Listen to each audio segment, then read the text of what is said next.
Quentin Zale ducked just in time to avoid the serrated disc that embedded itself into the steel wall behind him with a shriek of sheared metal. He didn't have time to marvel at how close it had come to shaving off his scalp. Instead, he rolled behind a crate marked caution, unpressurized, and tried to slow his breathing. The corridor lights flickered as the ship's gravity fluctuated ever so slightly. Somewhere in the upper decks, the ventilation system groaned like a dying whale. It was supposed to be a simple cargo run to Tarsus 9. Now 3 people were dead, the weapons crate was missing, and Quentin was being hunted by an alien hitman who called himself Varnix. "Quentin," a voice echoed down the corridor, metallic and smooth, "you're very slow for something with soft bones." Quentin wiped blood from his shoulder where the disc had grazed him earlier. His jacket was ruined. His arm stung like hell. He peeked over the crate. The corridor was empty. He knew better. "Yeah," Quentin shouted. "Well, you're very loud for a professional assassin." There was a pause, then silence, then a knife whipped through the crate, slicing through the air inches from Quentin's face. He dropped flat. His heart thundered in his chest. "You know," he muttered, "it'd be nice if just one job didn't end up with me being stabbed at." He yanked the sidearm from his belt, checked the charge half full, and crept along the floor toward the nearest maintenance hatch. There was a slight gap under the bulkhead door. If he could just reach it, a blur moved to his left. Quentin fired without thinking. The bolt sizzled into the wall. "Missed," came the voice again. "Human reflexes, so quaint." Quentin gritted his teeth. He dove toward the hatch, shoulder slamming it open just enough to slide through. The second knife embedded itself in the metal where his thigh had been a second earlier. He landed hard in the crawlspace, banging his knee and biting back a yell. The pain was sharp but manageable. Adrenaline helped. "Okay," he breathed, crawling deeper into the maintenance shaft. "Think." Varnix is faster, stronger, probably has eyes that see heat or motion or guilt or whatever the hell aliens see. But I have duct tape, improvised explosives, and exactly 3 hours of sleep. He reached a junction and paused to listen. Nothing. He kept moving. 10 minutes later, Quentin dropped out of an access panel into the ship's maintenance bay. He landed badly on his left foot and hissed through clenched teeth. "Damn it," he muttered. Something popped in his ankle. He limped to a stack of cargo crates and pulled open a toolkit. Wrenches, cutting torches, and zip ties. Better than nothing. He heard footsteps on the deck plating above. Varnix was close. Quentin grabbed a coil of high-tensile wire, wrapped it into a snare, and anchored it to the ceiling beam. He set a pressure plate at the base and baited it with the crate marked thermal batteries. He ducked behind a hydraulic lift and waited. 2 minutes passed. Then 4, then a thud. The pressure plate triggered. The snare snapped. There was a crash followed by a harsh, guttural growl. Quentin peeked out. Varnix was suspended upside down, arms flailing. The alien's skin was a dull green, patterned with natural armor plating. 2 curved blades were strapped to his thighs. Varnix twisted, sliced the wire, and dropped to the floor with unnatural grace. "Cute trap," the assassin said. Quentin fired again. The bolt hit Varnix in the shoulder. The alien staggered back, growling. Quentin ran. He made it to the medbay and slammed the door shut behind him, locking it. His ankle throbbed. He dropped onto the examination table and pulled off his boot. Swollen, purple, he pressed gently. "Pain flared. Sprain," he muttered. "Maybe fracture." He pulled open a drawer, found a diagnostic scanner, and ran it over the ankle. "Fracture confirmed," the machine chirped. "Of course." He braced himself, injected a coagulant and anti-inflammatory, and wrapped the ankle tightly. He wouldn't be walking steady for weeks, but he wasn't planning on running anymore. He was planning on ending this. Quentin opened the emergency locker, pulled out a shock baton and a flare gun. He turned to the surgical robot. "Override protocol. Command, quarantine Alpha." The robot whirred to life. "Command accepted." The lights turned red, doors sealed. Then came the hiss of the airlock cycling open. Not the main entrance, the ceiling panel. Varnix dropped into the room like a vulture. Quentin shoved the flare gun into the robot's motor assembly and fired. The machine exploded in a burst of sparks and steam. Debris flew. Varnix shielded his eyes. Quentin lunged, baton crackling. The first strike hit Varnix's side and the second connected with his forearm. The alien swiped with a curved blade, catching Quentin across the chest. The pain was instant. Hot, deep, he fell back, gripping his side. Blood leaked between his fingers. "You're sloppy," Varnix said. "Yeah," Quentin gasped. "Well, you're on fire." What? The flare gun had ignited a chemical spill. Flames licked toward the oxygen tanks near the wall. Varnix turned. Quentin used the distraction to grab a scalpel and hurl it. It flew end over end and buried itself in Varnix's throat. The alien stumbled back, choking. Quentin collapsed against the wall, vision swimming. The fire suppression system hissed to life. The room filled with foam. Varnix dropped to the floor, twitching. Quentin lay there a long time, blood soaking his shirt, breathing ragged. He didn't pass out. He couldn't afford to. Later, aboard the medical frigate that answered the distress call, Quentin lay in a hospital bed, his ankle in a boot, chest wrapped in gauze. A nurse adjusted his Roman IV drip. "You're lucky," she said. "Another inch and that blade would have punctured your lung. Feels like it did anyway. You'll need at least 6 weeks for the ankle to heal. The ribs might take longer," Quentin nodded. "Next time," he said, "I'm delivering coffee beans." From the corner, Captain Halbrand of the Galactic Enclave leaned forward. "Zale. That assassin, Varnix, was one of the Nihilin blades. They're trained from birth. You shouldn't have survived." Quentin looked at him. "I've been dodging rent collectors since I was 17. Reflexes are a survival skill." Halbrand blinked, then laughed. "You know, the blades always say humans are easy prey. Weak reflexes, no natural defenses. Now I hear one of them got taken out by a plasma flare and a scalpel. Don't forget the snare trap." "I won't." Halbrand stood. "You've made enemies with the blades, maybe even the guild, but you've also earned attention." "Fantastic," Quentin groaned. "Can I get a raise with that?" Halbrand smiled faintly. "We'll be in touch." As the captain left, Quentin closed his eyes, his chest ached. His ankle throbbed, but he was alive barely, and next time he'd bring more knives. 3 days after the Varnix incident, Quentin sat in the observation lounge of the medical frigate Mercy's Claw, his left leg propped on a carbon fiber stool, ankle encased in a compression sheath that hissed softly every few seconds. The air smelled faintly of antiseptic and citrus cleanser. Beyond the reinforced glass, stars streamed lazily past as the ship cruised toward the outer Enclave territories. A shriveled, coral-colored being floated into the room, trailing a thin mist from its breathing pack. Its body resembled tree bark soaked in oil, and it wore a translator band around one of its eye stalks. "You are the fractured biped," it said, voice wet and slow like someone stirring oatmeal underwater. Quentin glanced up from the manual he wasn't reading. "I prefer temporarily immobilized cargo consultant, but fractured biped works." The alien spun midair, rotating in slow spirals as it processed that. "I am designated Velix. I catalog reactions to near-lethal trauma. You are the first human to survive an encounter with a Nihilin blade without body doubles, orbital interference, or luck involving falling debris." Quentin nodded toward his bandaged side. "Well, I wouldn't say without trauma. The guy left me some souvenirs." "You applied an aerosol coagulant to an open wound, sprinted on a compound fracture, and electrocuted a Class 7 predator using a torch battery and a repurposed bone saw. You should be deceased." "I get that a lot." Velix blinked its 3 lateral eyes in asynchronous patterns, unclear if sarcasm or confession. "Honestly," Quentin said, exhaling, "so am I." Velix hovered closer, exuding a faint cinnamon scent.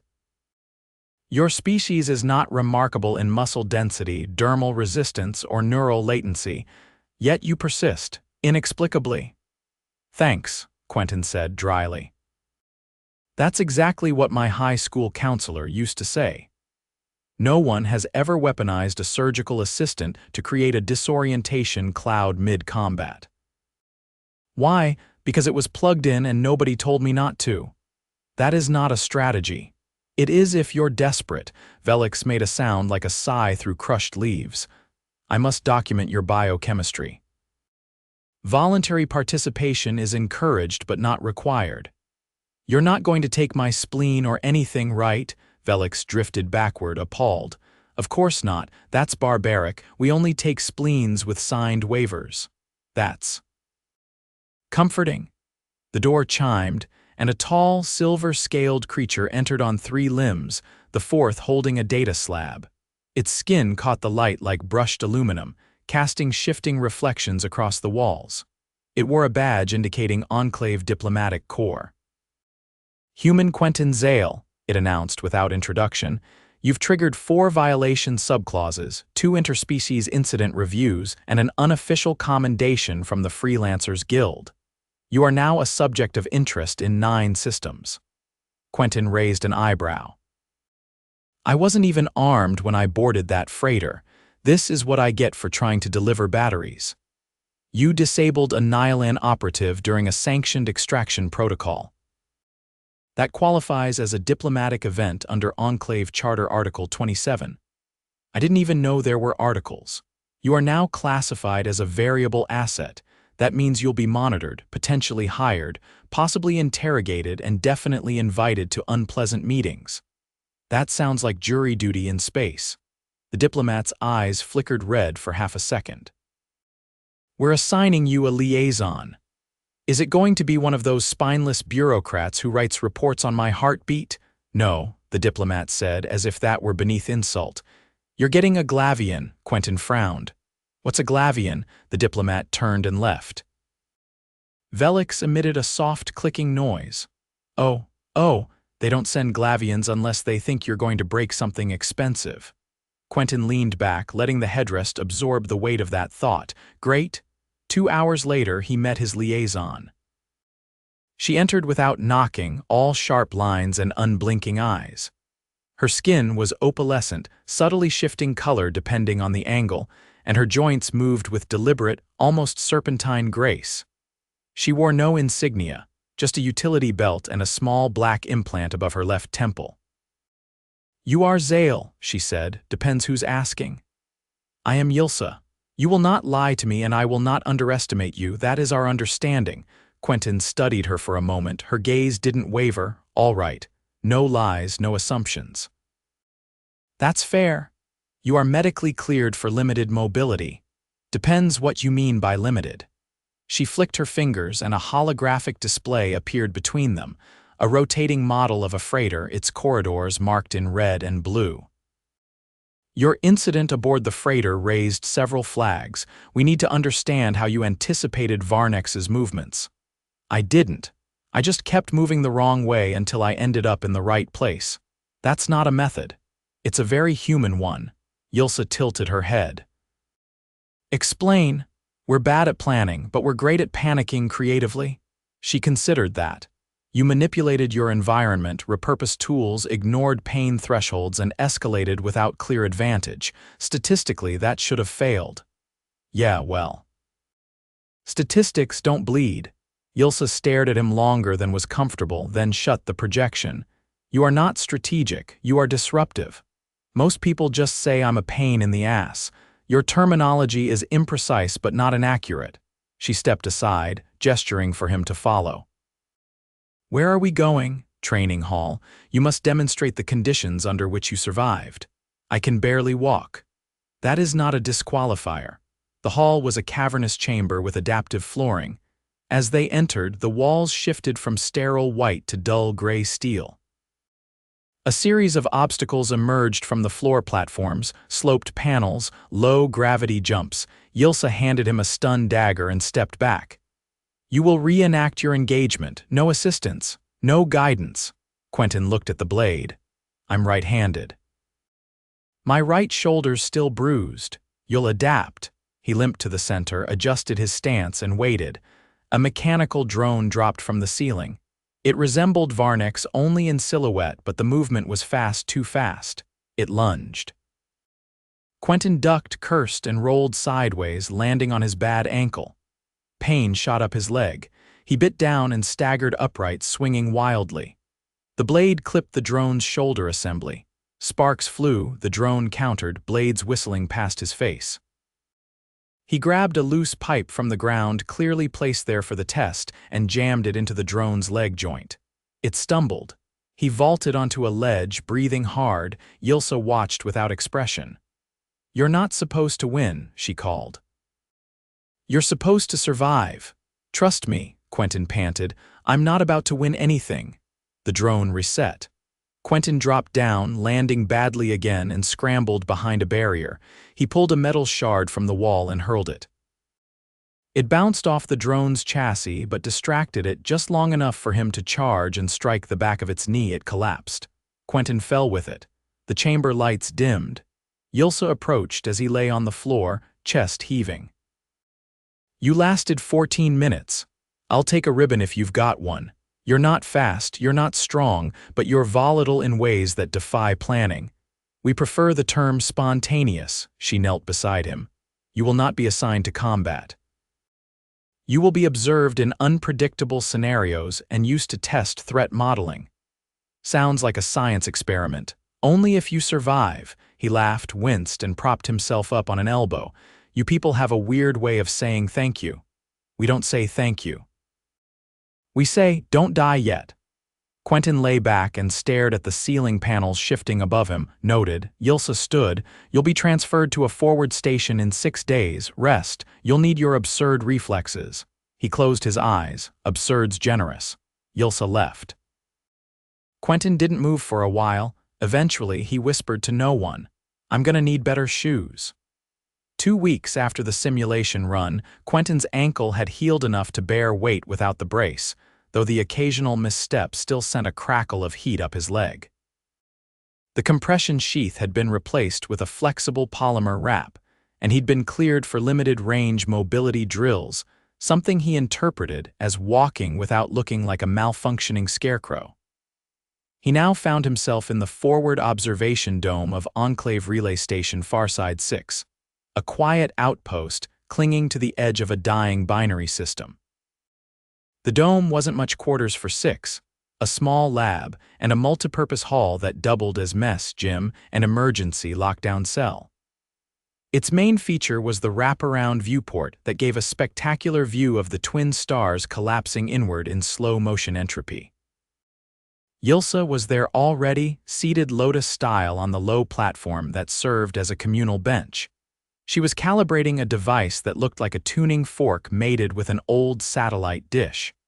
Quentin limped in with a tray of nutrient bars and a mug of something suspiciously blue. "You calibrating that thing or trying to make contact with a god? The gravimetric pulses here distort low-band communications. I'm tuning the relay array to filter out noise from the pulsar debris." He sat beside her, carefully lowering himself with a grunt. "I miss chairs. Your species overvalues back support," she replied without looking up. "That's because our spines don't regenerate when they snap."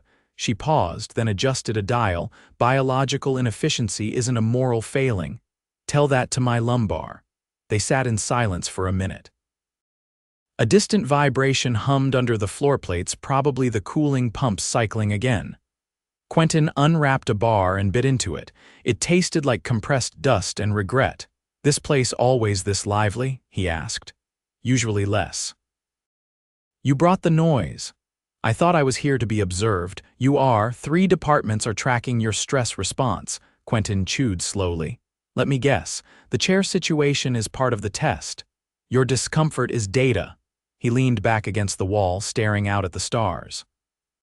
"So when does the next test begin?" Yilsa lowered the device into a carrying case. "There is no test. The incident has been fully modeled. You've been cleared." Quentin blinked. "Wait. That's it."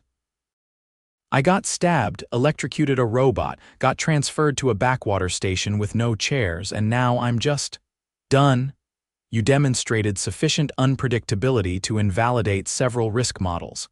The Enclave considers the matter closed." He rubbed his temples. "I don't know whether to feel relieved or insulted. You are not being dismissed, you are being released. Right, with no fanfare. This was not a performance. No, it was a near-death experience with a lot of paperwork attached. She stood and sealed the carrying case. You are free to return to civilian life. Transport leaves in 2 hours. He didn't move. Yilsa turned to face him. Do you require anything before departure? Yeah, he said. I'd like to know what all this meant. She tilted her head. You survived a statistically fatal encounter. Then you survived the analysis of that survival. Most species would consider that victory. And you Glavians, what would you call it? She considered. An anomaly resolved. He stood slowly, working the stiffness from his leg.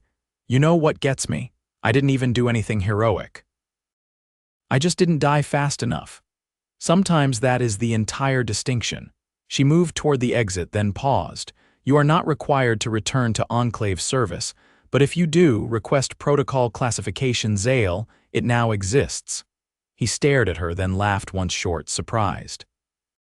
You named a protocol after me. Only after we ran out of acronyms. She disappeared into the corridor. Quentin stayed, watching the dying stars swirl in their endless collapse. 2 hours later, he sat alone in the shuttle bay, duffel at his side. The automated transport loomed in front of him, boarding ramp extended.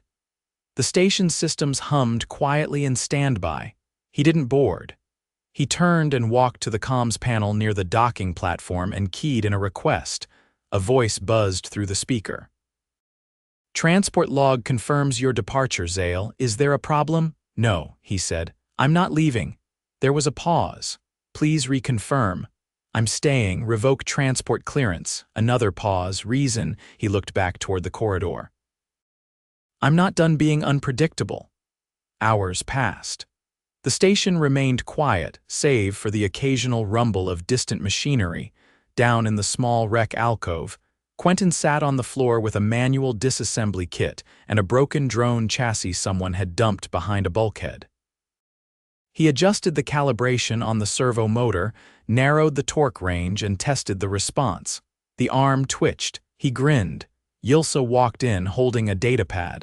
She didn't comment on the mess of parts. You canceled your departure, she said. Turns out I like being a variable. There is no assignment for you. I'll find one. She regarded him, unreadable as always. You understand that unpredictability loses value as it becomes habitual. That's the trick, he said, tightening a bolt. You just keep adapting. She crouched, watching the drone arm flex. Your kind is exhausting. Yeah, he said, flipping the chassis over to connect the power cell. We hear that a lot. The arm lifted. Yilsa stood. I've submitted a requisition request. For what? Chairs. He looked up. Actual chairs? No. Holographic seating illusions with lumbar support. He squinted. You're joking. She didn't reply. He turned back to the drone and smiled. The stars outside kept dying. But inside the station, something entirely human had started to grow.